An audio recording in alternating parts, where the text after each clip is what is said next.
Welcome to A Blueprint for Balancing Achievement and Affordability, a production of the Westchester Area School District. I'm your host, Dan Loney. It's a unique and challenging time in the school district's history. Not only is the district working hard to create a balanced budget for 2012-2013 in one of the worst economic climates in history, the school board is also attempting to negotiate a contract with its teachers union, the Westchester Area Education Association. This program is one step of many that the school district is taking to give residents a clearer understanding as to how it's addressing these issues. In today's first half of the program, we'll take a look at the Westchester Area School District's efforts to create a balanced budget without compromising its commitment to educational excellence. Later on, we're going to hear about the key issues driving teacher contract negotiations, both in the Westchester Area School District and throughout the state. To start our discussion today, I'm here with Sean Carpenter, a member of the school board and also the Finance Committee chairman. Mr. Carpenter, thanks for being with us today. Thanks, Dan. Pleasure to be here. Let's start really where the money is coming to operate the school district, and really what impact has the sluggish economy had on the efforts of Westchester School District? Well, 85% of our revenues come from our local sources. So in recent years, we've seen a downturn in real estate.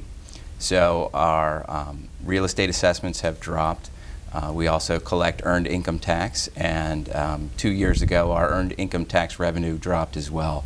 So that certainly creates a lot of pressure on us as far as how we fund the programs and services that we want to maintain here in Westchester. Is it possible for the district to raise taxes to try and cover the shortfall? Well, there's only so much that we can raise taxes.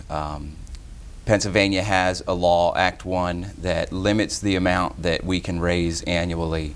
And additionally, we have to keep in mind that the taxpayers of the Westchester Area School District are also the ones who are funding 85% of our budget. So we have to be responsible to them as well. Can you explain, you mentioned about the Act 1 index, can you explain it a little bit more, and what impact does it have on the district's budget planning? Sure. The Act 1 index is a combination of what Pennsylvania wages have done and what national wages have done to come up with a number that sets a maximum for how much we can raise taxes. Since the school district is a heavily personnel-oriented business, we are very impacted by what wages in the state are doing. So the Act 1 index for the 2012-13 year is limited to 1.7%, meaning that the maximum we could raise taxes within that index is 1.7%. We keep hearing about a PSERS crisis. Can you explain more what this really means and why it matters so much to the district's budget planning? Absolutely. PSERS is the Pennsylvania State Employee Retirement System, and it is the pension retirement that we pay for the school teachers here in Westchester and across the state. For the Westchester School District, just 3 years ago, our pension costs were $4 million a year. This year, they're going to be $10.7 million. And in subsequent years, those costs are going to go up to $14 million, then $17 million, then $21 million. So that means that those additional amounts that are coming in the budget each and every year are going to have to be made up somewhere else, and our goal is to maintain our programs and services that we have here in Westchester School District without impacting the classroom to make up for those costs.